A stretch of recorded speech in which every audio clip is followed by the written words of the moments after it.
hey, I don't need to just go do this alone or prove myself and make it about my ego or what other people think. Like that's a trap. And so I'm going to care about the people that I trust and just try to focus on our athletes. And yeah, we don't have to win anything to validate that like Jarred Cornfield's a good coach. I care about what our athletes say and what our athletes think, and that's where I'm gonna place my focus.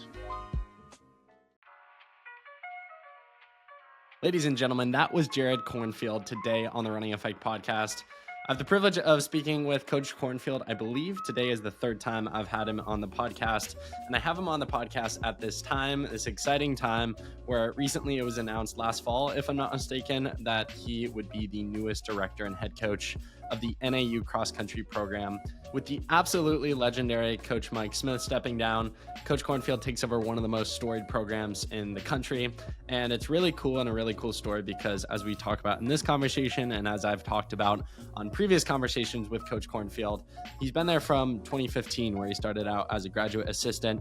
And his background as a runner goes all the way back in time to his years at Liberty, where he was a pretty accomplished runner. He ran 4:15 in the mile and 32:03 on the grass for 10K.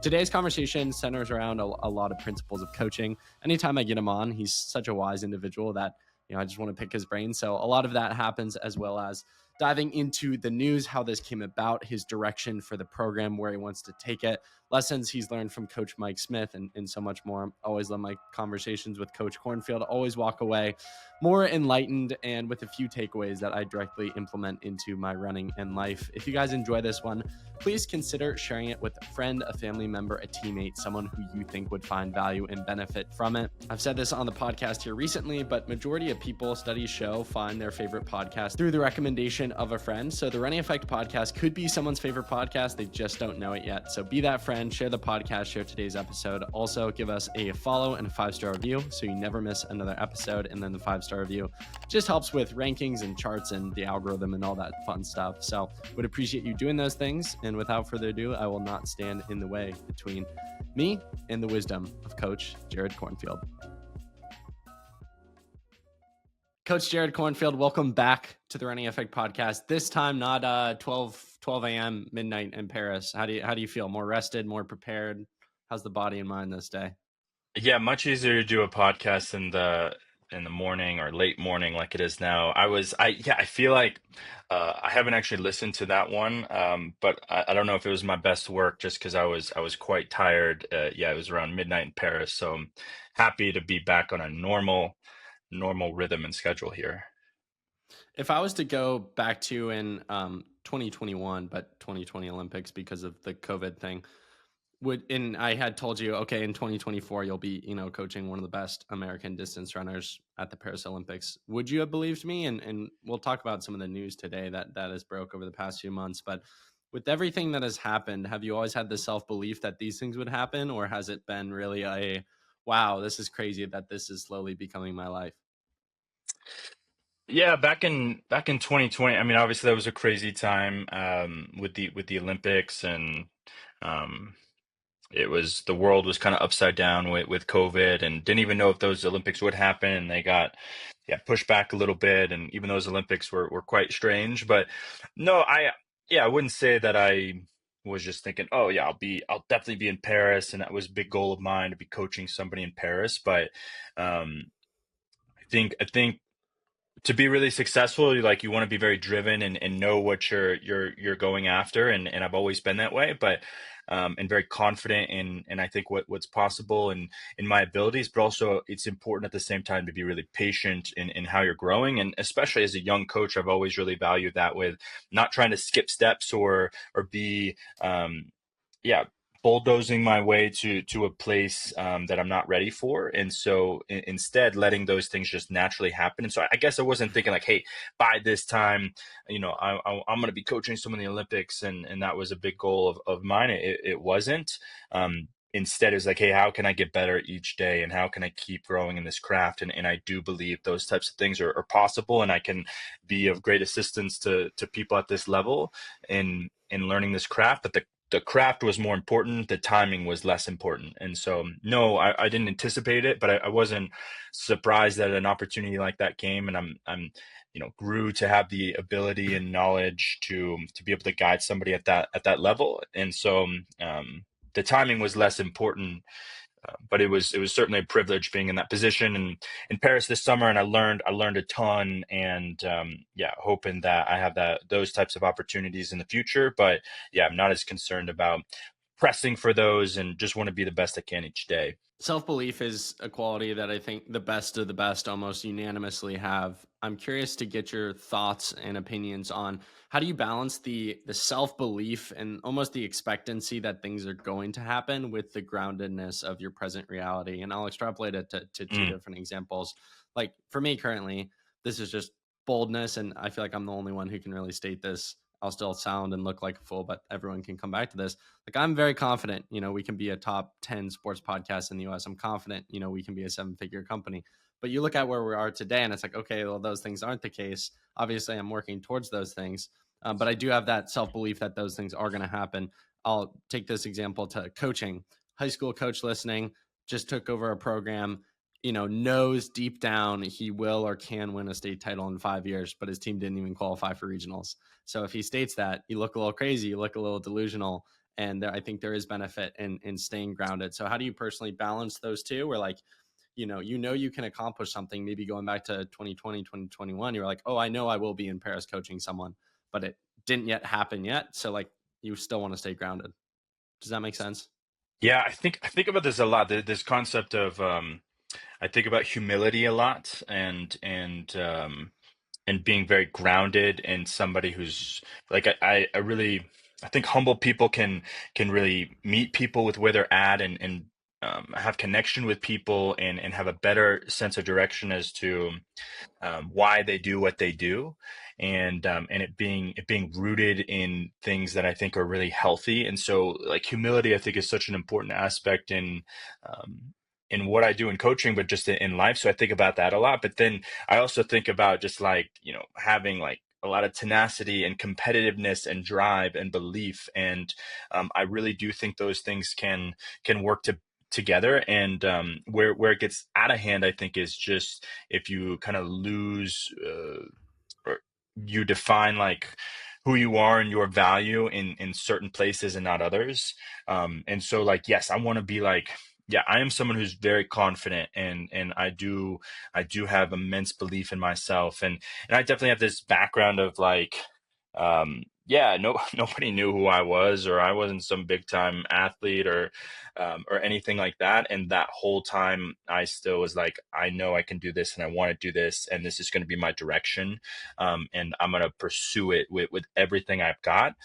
I think it really helped me to have that drive and direction. There's people that can be, I think, just all over the place in what they want to pursue or who they want to be. And it's challenging because you evolve in that, and it's not easy just to know that right away. But at a very young age, I was like, hey, this is really what I want to do, and I'm going to pursue this and be really patient with it in this age, and just see how I can build over time. And I was really confident in my ability to do that, not knowing where it was going to lead, or not even necessarily being like, hey, I knew I wanted to be a head coach and a director one day, and be able to service people in that capacity. But I was totally okay of being patient for when that would be. What was more important to me was like, hey, I have to be actually equipped and prepared to do that so I can service people in the best way possible, or be, when I'm in a position of leadership in that way, I I care too much about the future people that I work with, that I have to be somebody that's really ready to help them and know what I'm doing. Because what I've really realized is, yeah, when I first started getting into coaching, if I was just thrust into a leadership position that I wasn't ready for, I would have made a gazillion mistakes. I wouldn't have been probably a very good coach. And I needed to just learn. And hopefully 10 years from now, I'll say the same thing. Like, wow, like that guy made a lot of mistakes, but I know so much more now. And, but yeah, you have to be an effective leader. You do have to have a lot of belief in yourself and what you're doing, and your system to continue to grow too, and um yeah, your persistence in that, right? The complacency is a dangerous thing. And so um but yeah, to your original question, it's just um the belief and is a massively important thing. And it's also when you're doing things at the level that we're doing here, that you're doing in your craft, it's you're going to have people speak on that out of insecurity and try to put you down and try to say this isn't possible, this can't happen. And ultimately you've got to build a really good system of people around you that actually know you and know what you're doing, and take advice from them and really ignore ignore everybody else. Because yeah, my belief in myself is a heck of a lot more important than people's thoughts on me that I literally don't know and they don't know me. And so I think I've been privileged to be in a place like NAU where a lot of people talk about us in this program, and success has happened here, and so that comes with it. And so I've really learned, I think, over the years already to be able to block those things out and really care about who's important and what's important, and not worry about anything else. And that, I think, reinforces your faith and belief in what you're doing. Very practically, what would you say healthy humility looks like lived out on a daily basis if you're an athlete or a coach? Well, when I think about humility, I try to go to the root of why I think that's really important for me. And for me personally, that really comes back to my faith and a lot of things that I believe. And so first, when I sit here and I believe that I'm here uh because of God, and that like I didn't have anything to do with me being here. And so like just feeling very grounded and humble, and that like, hey, like there was nothing that I did to get myself here. And realizing and thinking through how I got here and why I got here, that gets me humble very, very quickly.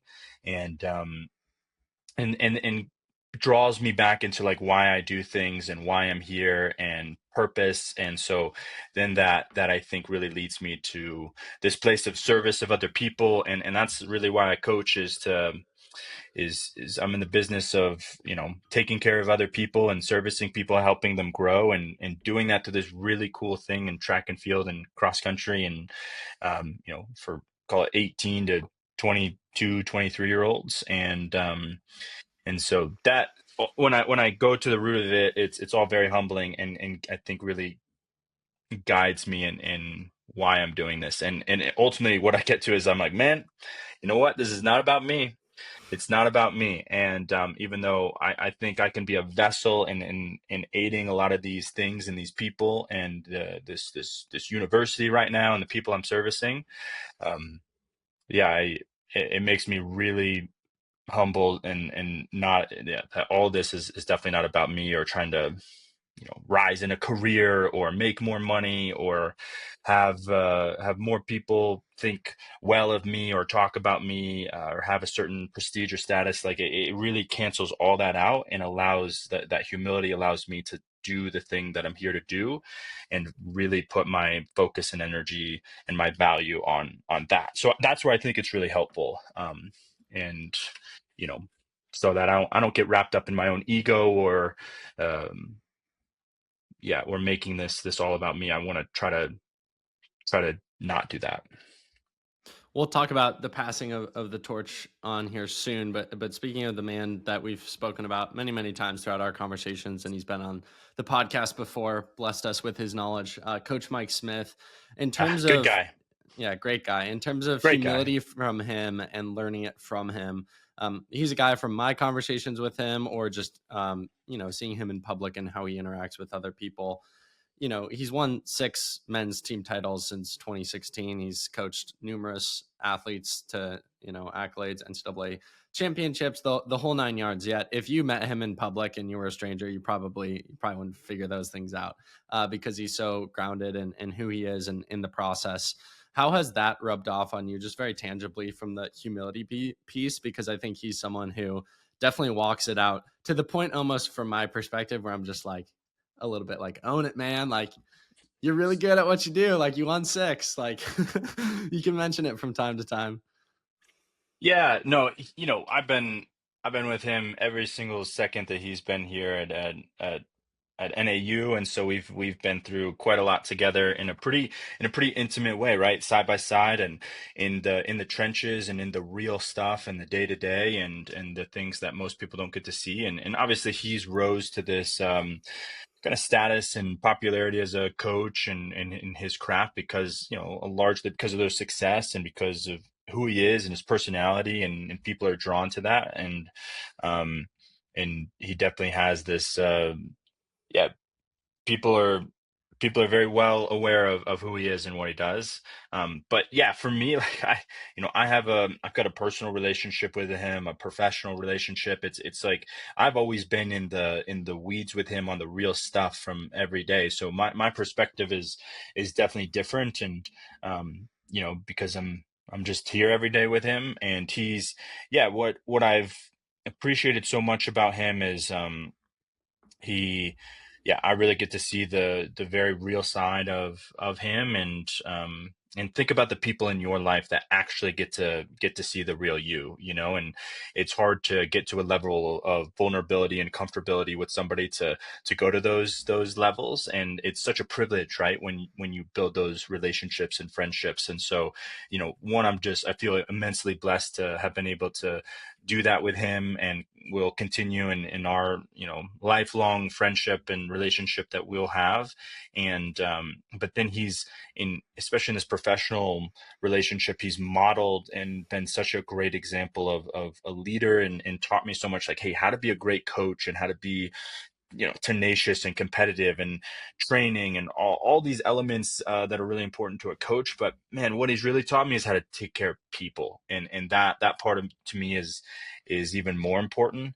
um and so yeah, when that's really what you're in the business of, like, yeah, talk about yeah humility. Like it's that's more important to him, is like, man, we want people to get to the end of their college time here and just be like more prepared to like to go through life and make decisions and handle adversity and doubts and fear, and also just having them been like, man, we had a great experience here, and we pushed ourselves, we held ourselves to a high standard, we grew into a better person. And that's what he really cares about. That's what I really care about. And so our status as coaches, or what people think about us, it doesn't matter. It's like what our relationship and interactions with our athletes are, and the impact that their experience has on their lives. Like, that's what really matters. And so that's when yeah, we're really good coaches, and we know what we're doing, and we know that. But it doesn't that part is not the that's not the main thing. And it's important in how we navigate this experience with them, but it's also not like the big thing that has to be broadcasted or is really important. It's truly the experience that these athletes are having, the people that we're working with every day. And so the definition of how good of coaches we are, it really should come from them, not from us. um, and yeah, I value their opinions and our work with them, and try to keep it at that. You mentioned your faith and groundedness coming from that a few responses ago. You also mentioned how, you know, when you got into coaching, how you totally would have been unprepared if you were just given a leadership role right off the bat. And the first thought that comes to my head there, and it's kind of a concept that I've chewed on quite frequently within my own life, is at least I view my life as chapters, and God placing specific people and situations and opportunities in one specific chapter, and it prepares you for the next chapter. And a lot of times people will try to skip chapters, but you can't get to Mm. chapter six without chapter five and four before it, because the difference between chapter three you and chapter six you is an entirely different person. How do you feel like your time at NAU, or even you could speak to your time at Liberty or high school, or literally just being a 10-year-old boy formed by your parents, has prepared you for this moment of full on leadership really for the first time?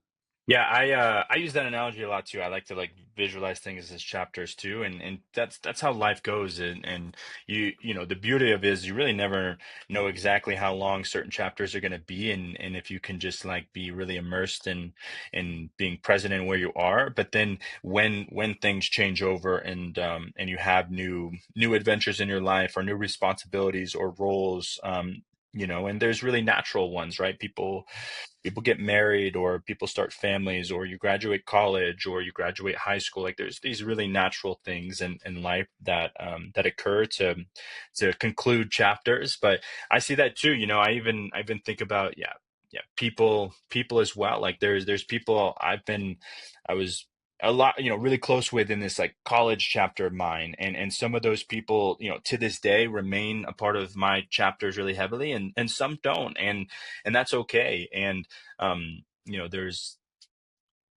to me, it goes back to just being very present in where you're at. Yeah, not trying to skip things, and being like, hey, how can, yeah, I might aspire to write this chapter in the future, but man, I probably need to be more equipped with this, or have experience here, or know, just do more life in this area, and still be curious about what that future chapter could hold. And it doesn't, if I already have it written in my mind, and then, well, one, it's not gonna be that way, and so you're gonna get disappointed. But just being curious and open to, um, yeah, to the growth that's there, and then also not too afraid of new challenges and new chapters. That's another thing. People, I think, are very fearful of new things, and I think you want to really embrace that. And so, yeah, that's definitely occurring for me right now. Is just is yeah, transitioning into a new chapter for myself, and what's coming up with what I've got here at NAU. And that's really exciting to me. And it's a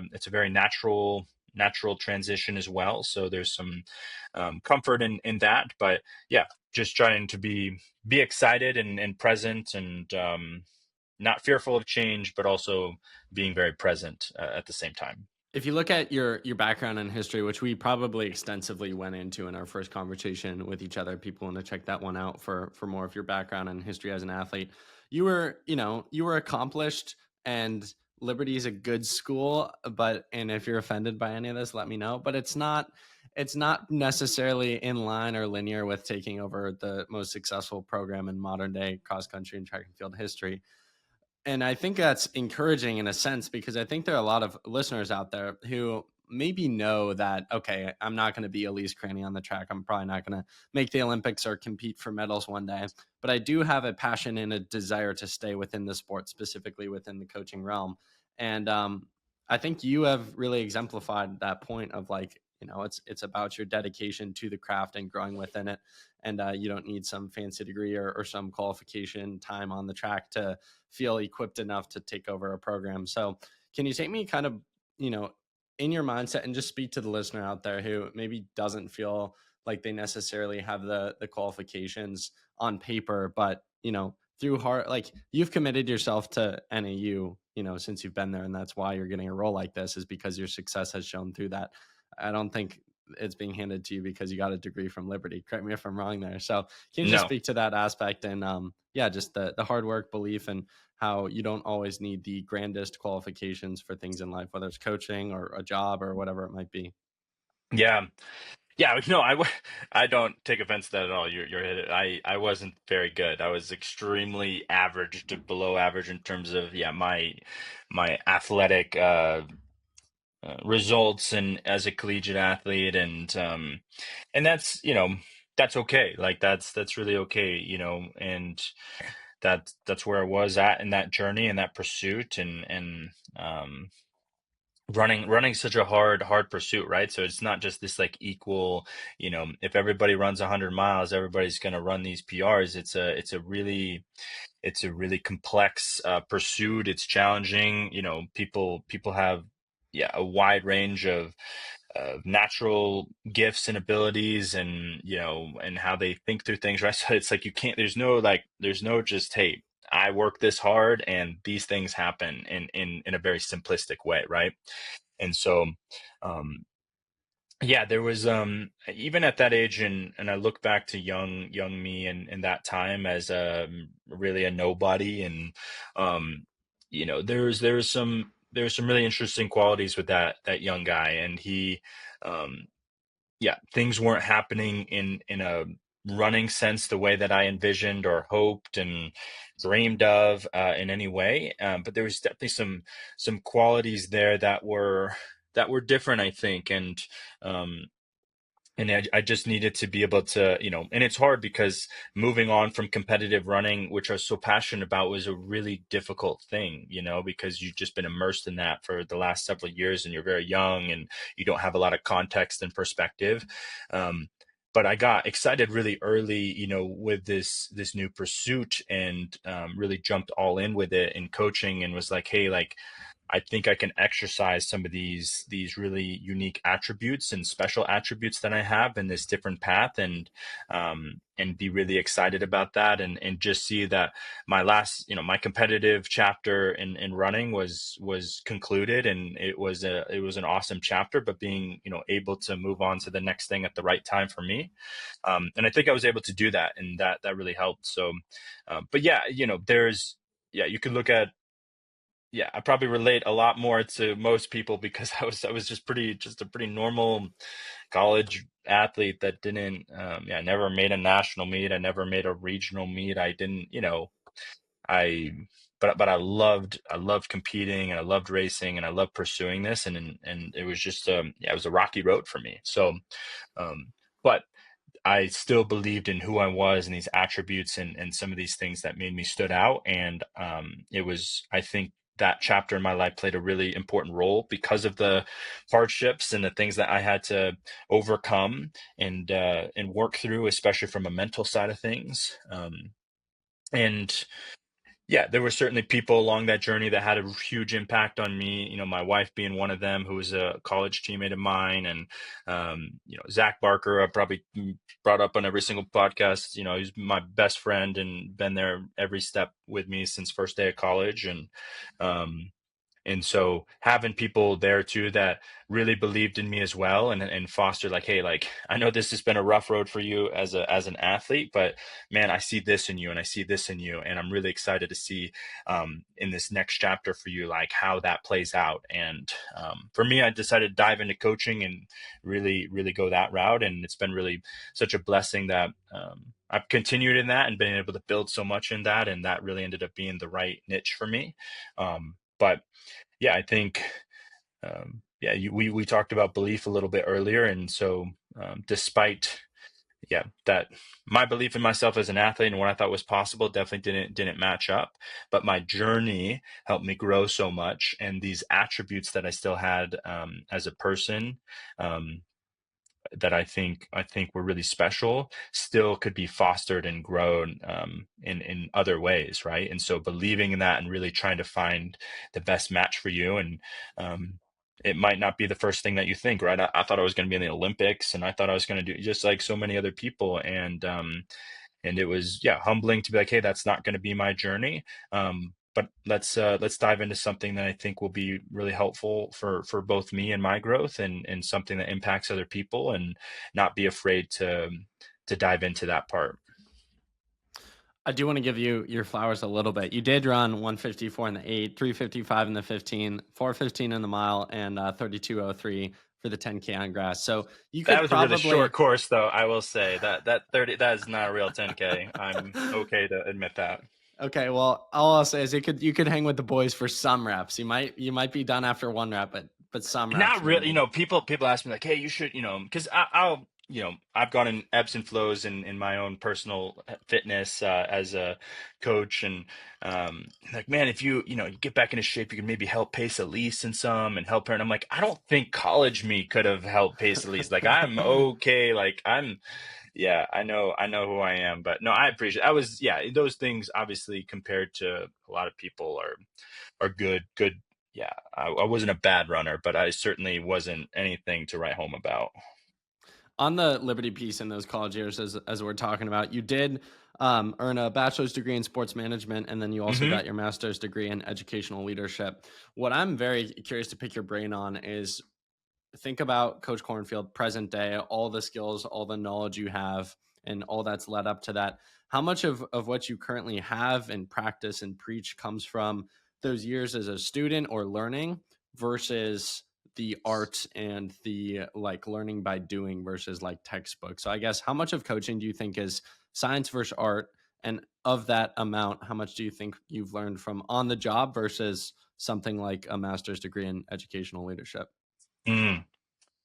Certainly it skews to me way more to on the job, or just being around really being around people like Mike, who just, yeah, has 10 more years of experience than me, and has his journey's just in a different place. And so, I can like learn so much from all the things that he's gone through, because it's been so much more than what I've gone through.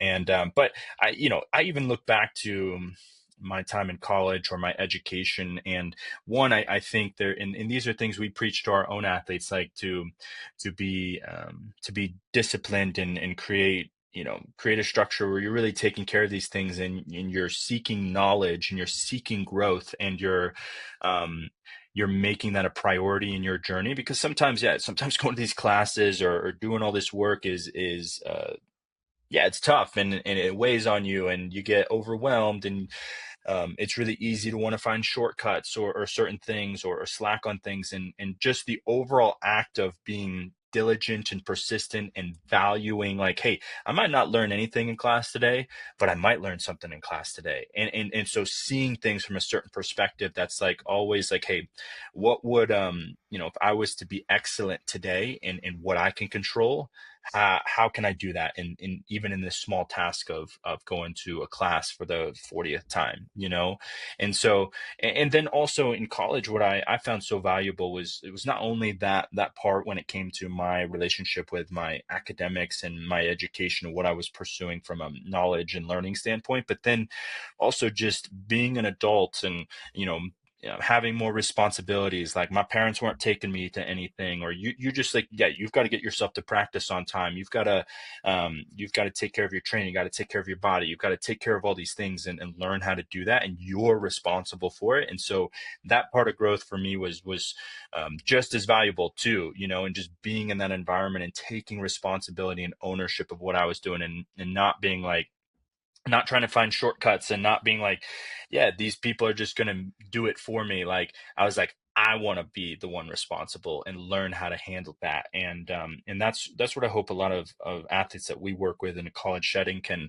learn to do as well. I think in this world, with these phones, and with everything that we have access to, like shortcuts, and trying to do the least amount of yeah, the least path of resistance, sometimes is something people are drawn to. And obviously, I think there's, in so many ways, you want to be like effective and efficient, and all those. But to me, it's more of like a thought process of like how you do things. And instead of being like pursuing excellence and quality, it's like just being like, just trying to get by. And I want to live up here in excellence and quality. And I think you can really practice that in your, yeah, pursuit of higher education, and in a lot of ways. But yeah, to be honest, like, way more of just like doing life with people, and getting in the trenches, and learning by doing is to me more, it's tipped more to that side of things, in terms of where I grow the most. But in you can find, yeah, in anything that you're doing, um even if it's like, hey, I'm going to a class, it's like, it's not even necessarily the material, but it's like your perspective, and how you're trying to absorb, what you have in front of you on that day, and how you are going to act. And yeah, are you just trying to get by, or are you trying to be excellent? And you have full control over that. And so, my encouragement is like, hey, how far can you tip to this scale of excellence, more than this like passive relationship with anything you do. Going back to that original point I made when we opened up this conversation about you in Paris, I remember you either texted me or we talked about it early on before recording when we both hopped on the call, and you were like, some big news is coming. And I was like, I have no clue what that means. And so my mind speculated in multiple directions. Obviously, the news you were referencing was becoming the newest director and head coach of the program. Take me through behind the scenes. How long was that in the works? What were the conversations like? What was that decision like? And what does it mean to not just like take over a program, but do it in the way in which you're doing it, which is having been there for 9 years, taking it over from one of your closest friends, mentors. Mhm. You know, it's really a perfect situation here. Yeah, it wasn't this like long drawn out plan. I never really envisioned myself as the director at NAU, just because, Mike Smith was that, and I thought at some point in the near future, like there would be opportunities for me to be in that role, but it would probably have to be somewhere else because Mike was going to be here and he loves this place so much and he loves this town and and he's amazing at what he does, and so it was. Yeah, I never envisioned myself here in particular.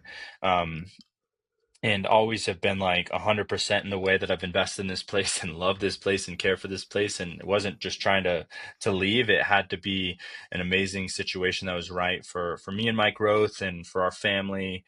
And so yeah, this summer, it kind of happened really quickly, honestly. Like Mike, you'd have to ask him more about his journey. Like I can't speak to that as much, but had an opportunity that I think allows for him in the future to just really place a lot of care for his family, and he's got a daughter and a daughter on the way, and I've got 4 kids, and so when we sat down and had this conversation in the middle of the summer, it was. I was so proud of him because like I was like, man, that's the way I want to make decisions in my life, really like prioritizing my kids and these people that are the most important to me. And it was yeah, it wasn't because he didn't want to be a college coach anymore or didn't love NAU or all these things. It was just a unique situation. And again, don't want to speak for him too much, but yeah, we had this conversation where he had decided to after this next year move on and pursue something else. And so in that conversation, it was presented to me that that both him and the university would really want me to take over here. And so had some conversations really quickly with the administration here, the athletic director, and it was amazing. I felt extremely supported and um, valued here, and this program is so valued here, and so those conversations were just amazing, and I felt really grateful that they felt this way about me, and this relationship I built with this place has been just so good. And so yeah, it wasn't this long drawn out process. There was pretty much everything happened in like a 48-hour time span of this decision happening. And so yeah, but I was over the moon to be able to say yes and continue taking care of these people here in this program that I think we built and the people before us built to be so special, and the place it's in right now is awesome. And Mike and I really built this thing together, the last 9 years. And so yeah, to have that opportunity to be of service to this university that's given so much to me, this community that's given so much to me, and these people, that was a great honor. And so yeah, it was a surprise and a change I wasn't expecting for sure. But in the way that if there was to be a change here, the way that it happened, I think was just the best possible scenario. And so um, yeah, we told our athletes during our preseason camp, and it was a hard kept secret a little bit, but we wanted to make sure they were the first ones to know. And I think the news came out like the next day, so it was really it was a priority for us to communicate with our athletes first, and yeah, that was a tough conversation. Change is hard, and it's tough for me. Like I'm sad that this is my last year working with Mike in this capacity. We're having a blast, and I'm super happy that he's still going to be based here in Flagstaff, and our relationship is only going to continue and grow. And so in a transition, I'm very happy with the way that it's happening.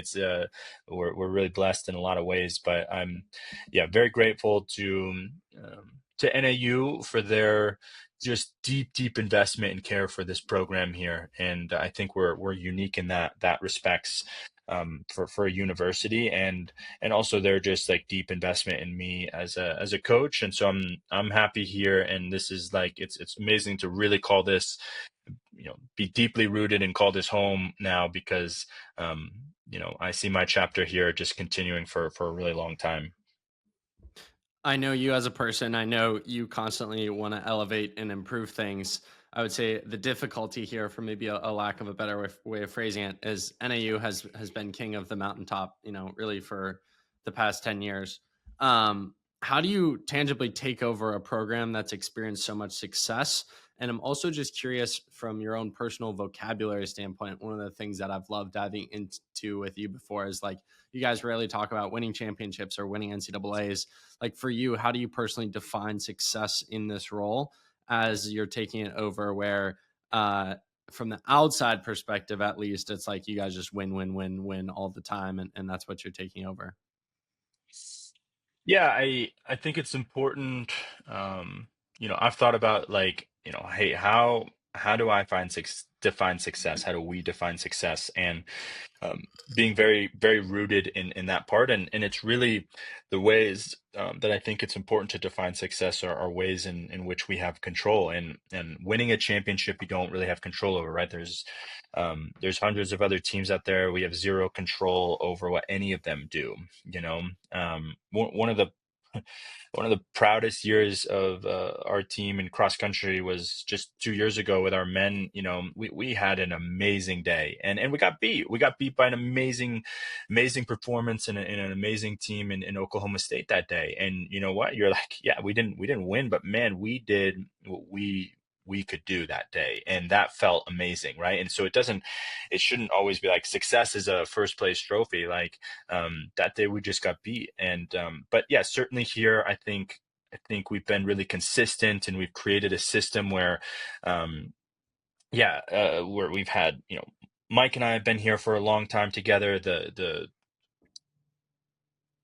language has been consistent, and what we teach has been consistent, and now we've had generations of athletes kind of go through that. And so it's a really well-oiled machine right now. And so, one question I've been getting a lot from people is like, hey, what are you going to change? What is going to be different? And it's a boring answer, but the truth of it is not a lot. Like, Mike and I built this together, and we're so aligned, I think, in how we view things and our philosophies. And certainly, the biggest difference to me is just like, hey, I'm a different person than Mike, right? Like I can't be Mike Smith, and Mike Smith isn't me.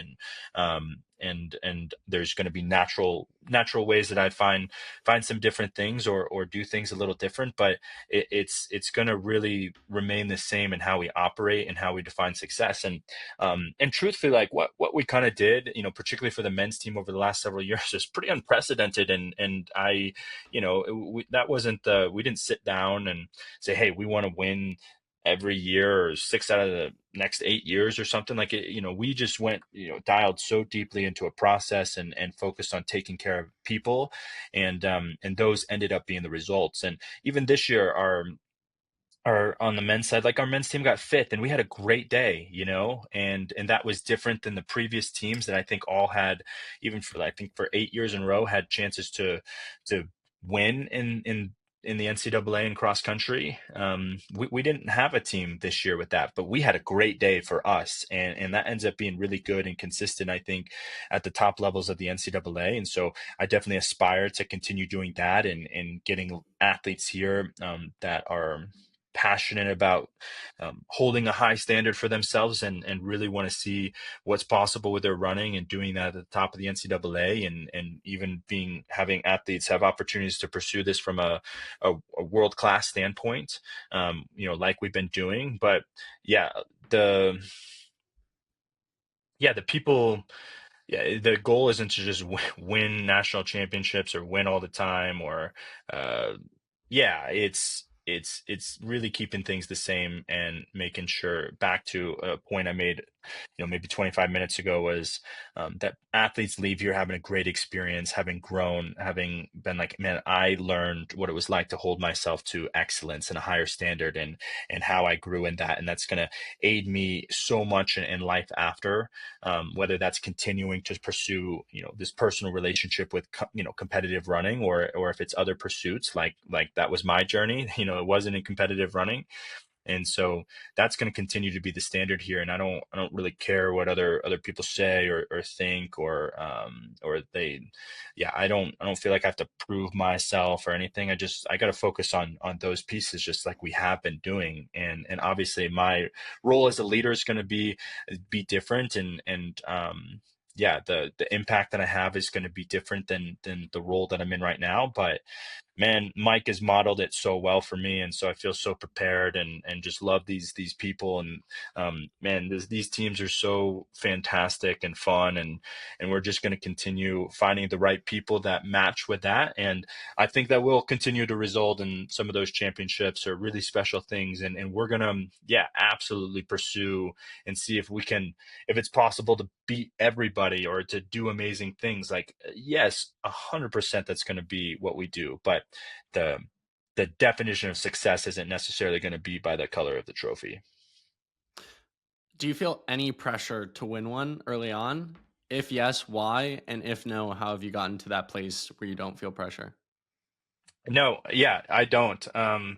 Again, it goes back to like I think if you fall into this energy, especially as a young coach, of like, hey, I've got to prove myself and I've got to do this or do that. You can really fall into this like being really desperate and getting away from the things that are actually really important in how we do things from a process standpoint. And so, no, I don't feel that way. And I think it's really helped for me to be a part of this program and with Mike for all these years and in a program that's been, yeah, people talk about and a lot of eyes on us. And so to get that kind of experience has been so helpful for me as a young coach and dealing with, external pressure, external expectation. I think I've really learned how to handle that a lot. And yeah, I'm probably not going to be perfect and I'm going to have my slip ups and I'm going to have my doubts. And so for me, it's really important to have really good people around me and make sure I go to them. And from a systematic standpoint and how I work as a young coach, like to rely on that and be like, hey, I don't need to just go do this alone or prove myself and make it about my ego or what other people think. Like that's a trap. And so I'm going to care about the people that I trust and just try to focus on our athletes. And yeah, we don't have to go win anything to validate that like Jarred Cornfield's a good coach. I care about what our athletes say and what our athletes think, and that's where I'm gonna place my focus. So good. So good. You mentioned the aspect of athletes you know, wanting to leave them better than you found them, essentially. And I think I've talked to you as well as other coaches about almost the emotional process that inevitably happens when you get an athlete as a young 18-year-old and they leave you as a mature 22, 23-year-old, and you have all those experiences with each other, all that personal growth within sport. And I know a lot of times that can be a hard process for a coach. For you, I know you've experienced that numerous times with numerous athletes. In a different way, that'll sort of happen with Coach Smith. What's your mindset as you think to him leaving? Obviously, staying in town, which I'm sure helps, but him leaving the program, what do you feel like is the impact that he's left on it? Obviously, we could be here all day listing the Mm. numerous accolades and all the things that have come with it, and statements from athletes that they've made about him, and the ways that he's impacted their lives. But what do you feel like is the tangible impact that Mike Smith has left on the program? And do you get emotional at all thinking about the torch that he's passing on, and even just this incredible friendship that has been born out of your relationship with him? Yeah, yeah. And I will give that man credit and praise for the rest of my career. Like the impact that he's had on me personally is just like more than words can describe. But yeah, like people, you know, what I love so much about him is, yeah, his just in his ability and his passion for taking care of people. And yes, like he's one of the most competitive people I know. He's one of the like he yeah, he has that like fire that I think you need to have to be a really competitive coach. And that's really, really important. But that's not like in this like at the expense of like relationships or connecting with people or loving people. Like he's not blinded by it. And so that like really cool balance is so incredible to watch and to learn from. And I mean, you can ask so many NAU athletes that are in our program or have gone through our program, or the professional athletes he's coached, like the time and resources and energies that he's given to just like listening and giving um yeah, such amazing like life advice, and while also just like never wavering from holding this really high standard, because he believes in people. Like you don't, yeah, it's easy to hold a high standard for people you believe in. It's hard to hold a high standard for people who really aren't invested in it, or don't have passion, or don't believe in it. And so really helped, like he's helped people to really see that in themselves and believe that in themselves and foster that. And then what's possible with not only their running but just their growth as people. That's what I've seen in so many of these relationships with him as a coach, to these athletes. And so his impact is just massive. I mean, obviously, like, you know the notoriety that's come to NAU, and the championships, and Olympians, and there's been a lot of really, really cool things. But that wouldn't be like what I list first. I think those things are amazing and should be pointed out, and are spectacular and special. But um, yeah, I'm never. I'll give him credit for so much, the rest of my career, and I'm happy to do that and excited to do that, because that's the real experience that I've had in working with him, and how he's treated me, and how I've seen him treat our athletes. And so I'm really excited for this next chapter for him. It's like sad that like this really special chapter for us is coming to an end.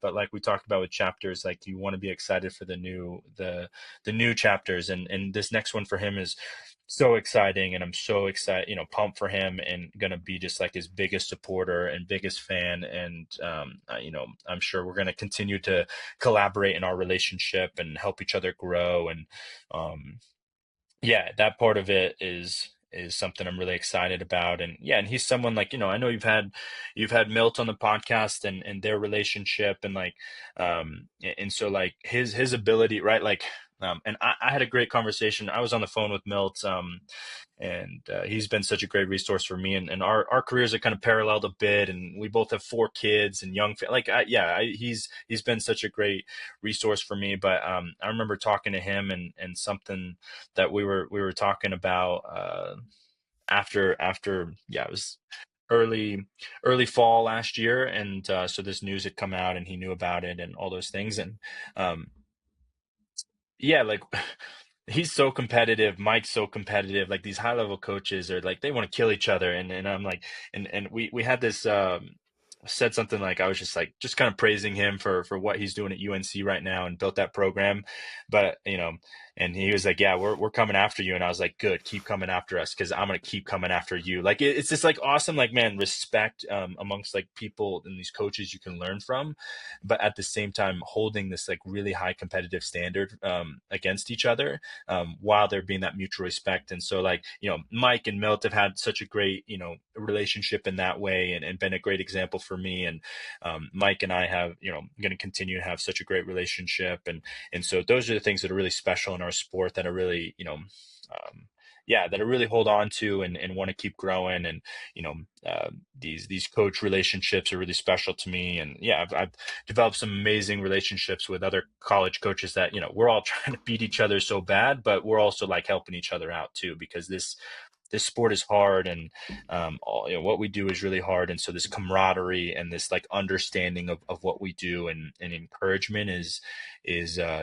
amazing. And I, yeah, have such a special relationship with Mike, because his impact on this program will never ever go away. Everything that I do in this program, the success that we have, he's going to have a hand in. And I'm going to be excited to celebrate those things alongside with him, even though he's going to be, not here in the specific trenches anymore. Final serious question for you, Coach Cornfield. About 10 years ago, 2015, so I guess 10 years ago this year, you joined the program as a graduate assistant. Obviously, you've scaled the ranks to where you're at today, and where you'll be, this coming summer. Final question would be, what advice would you have to an aspiring coach listening who sees your journey, sees your path, wants to experience and have the opportunities that you've gotten one day, and prove themselves within those opportunities? What's the takeaway message from all your years of experience and wisdom?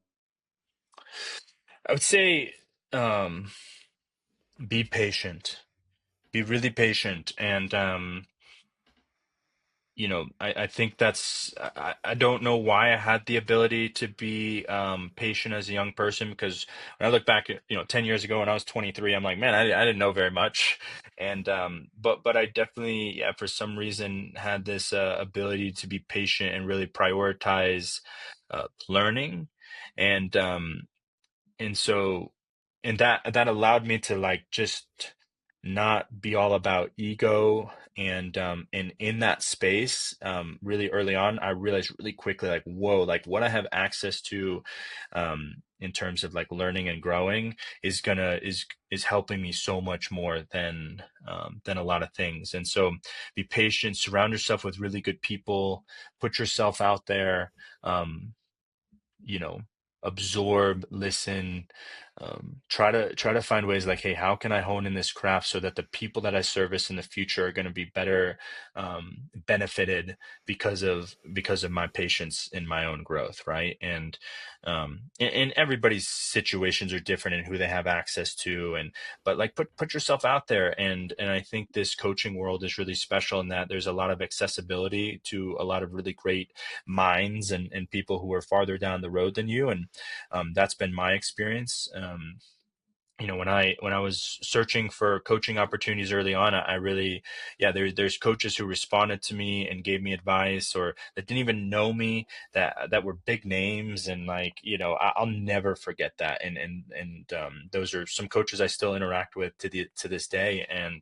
And so, um, but be patient. Don't make it about you. And you'll like. It's funny. I've had more, success or opportunities as a coach, like not really trying to go after those things, but really with a big focus on building a good network of people around me, people who are wiser than me and smarter than me, and being really patient in this craft. And that's hard to do because, man, you don't make a ton of money in this industry, and especially when you're young and you're as young, like you got to grind and you're doing insane amount of work. And so you definitely have to be passionate about it. But man, this is like, being able to do this job is amazing. Like, it's even when I was getting paid a small assistant coach salary or GA stuff, it's like it was amazing back then, and it's always been amazing. It's never been about status or those things, because it's like, whoo, we get to participate in this wonderful, wonderful sport, and also get to like build deep, meaningful, impactful relationships with people, and get to laugh and get to play this wonderful game. Like, man, there's not much better than this. It is awesome. And it's stressful and keeps you awake at night. And but it's a privilege. It's a privilege. I get to do this. I get to go to work every day. I get to see these athletes. Like, I have never lost like hold of that. And even when I was on, quote unquote, on the bottom of the totem pole, like I wasn't trying to climb a ladder. I was trying to have a great experience and learn and grow. And so the perspective that you have as a young coach or person trying to get into this is really, really important. And yeah, don't be afraid to um, put yourself out there, to surround yourself with people who can help you with those perspectives.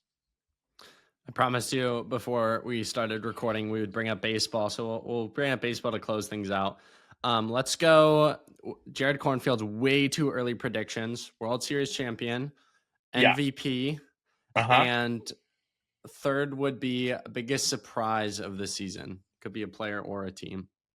For the 2025 season. Yes. Well, I mean, every single year I'm going to predict the Atlanta Braves to win the World Series. Like, so you're not going to get yeah, and There's that delusional self-belief right there played out. yeah, which we did win in 2021. We have a great team. Okay, we're not going to win every year, but that's who I'm going to predict every single year, because I'm loyal and that's where my heart is. Um, Man, so yeah, the Braves are definitely going to win the World Series this year. And Loyalty or foolishness? nope, it's By the loyalty. way, I Okay. don't really follow baseball that much. Are they looking good this year? Yeah, we've been pretty consistent. We've been pretty consistent. I think a lot of people in the fan base would have wanted a little bit more from this offseason, but I'm content with being patient. I trust our players and who we have right now, um, and excited for what's to come for the club. And when you have consistency, you're gonna have good chances to win, right? I always saw that like in our sport with like someone like Grant Fisher, when he was in college, obviously he was great in high school.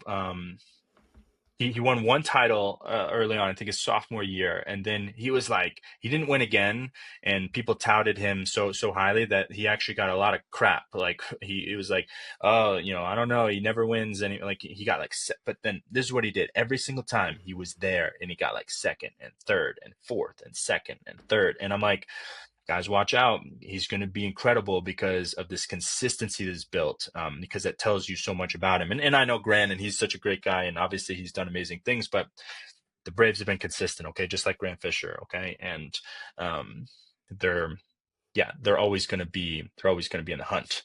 Um, but yeah, I think geez, obviously Shohei Ohtani is kind of taking over the baseball world a little bit, and it's hard to compete with him with his ability to pitch and his ability to play, his ability to bat as well. And so from an MVP standpoint, he's going to be tough to overcome, especially this year when he comes back to pitching. He's pretty phenomenal. As much as I hate losing to the Dodgers, he's really, really talented. He's a pretty special person in the sport right now. But yeah, you can get me talking about baseball all day. I love watching other sports, and I think you can actually learn a lot as a coach, getting out of the running world a little bit and watching these other things. But it's fun. I get just so invested in that sport and have so much love for it. And uh, we'll be having the Braves games on every night to my wife's chagrin, when I get home. But I'm very excited. A couple months away from the start of baseball again, makes me very, very happy. You missed the final one. Biggest surprise of the season. Ooh, I'm gonna say,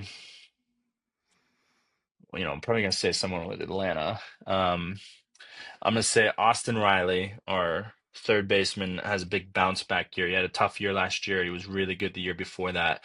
I'm going to say he's top 5 in MVP voting after this year, and people Okay. aren't going to see it coming. Okay. We'll see how things shake up. Final question for you on the baseball front. Shohei, do you smell foul, or you think things are as stated with the whole controversy, translator, betting, gambling thing? I just don't I see don't how he wouldn't know. I just don't see how he I don't wouldn't know. know. It's that's just a different world when you have a $700 million contract. Yeah, a few $1 million actually isn't. I could see how you lose track of that. I don't know. It's tough. I think um you always want to give people the benefit of the doubt, and it's a challenge. But when you don't know people, I think it's also important not to like. Why should I put out some crazy opinion when I really am not close to the situation, or don't know all the real stuff? In the same way that I would hope people would respect our program, and before you say things like, even though like I'm not going to let them impact me, I hope you would sit there and be like, hey, before I give an opinion, how much context do I actually know, or what could be this or that, and that's so important. So I'm always careful just to like blast opinions on really controversial things, because the context is super important, and I would want people to give me the same respect if I was ever in the middle of that, because they probably wouldn't understand most of the context, right? And so that one, I don't understand a lot of the context. And so yeah, I'm not I think the way you No go about comment. treating people, and the way you with what you say and what you don't say is really important. It's a good no comment from you. A good political response. You'll do great in this Yeah, I direct mean, I role. don't, I don't know as much about it, so it's easy to No, say that's no fair. comment That's when you're so like, "Hey, fair. I That's don't so know fair. much." But Yeah, yeah, yeah, totally.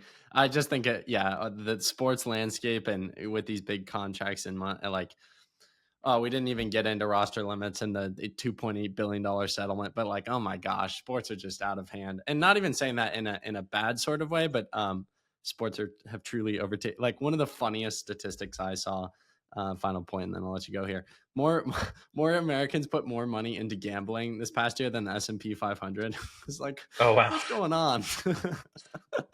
Just sports have overtaken the world, and I think with that, you're going to start to see more Shohei cases pop up, of those natures.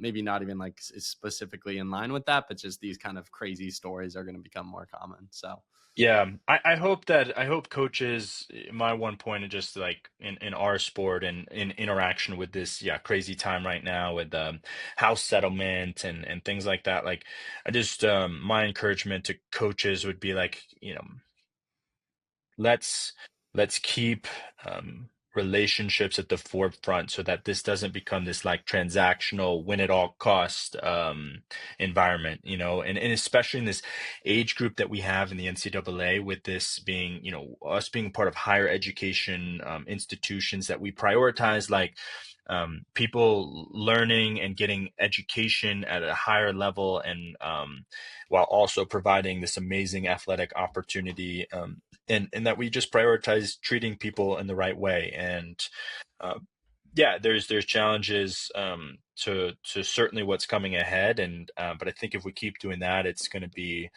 yeah, we service young people in the right way, then our sport's going to continue to flourish, and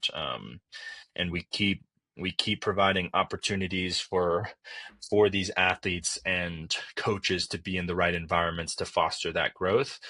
That's what I'm so happy about here at NAU, is we just have an administration that's all in with what we're doing and the support, and so like we still have this capacity to help young people grow in this, and I think that's going to help our sport. It's going to continue to push what's possible at the top level of this, and um, yeah, and there's a lot of good coaches out there, and there's a lot of good programs and a lot of good people. And so our sport, I think we're going to be okay, but I think we need to continue to fight for that environment, so that we can continue doing that with young athletes.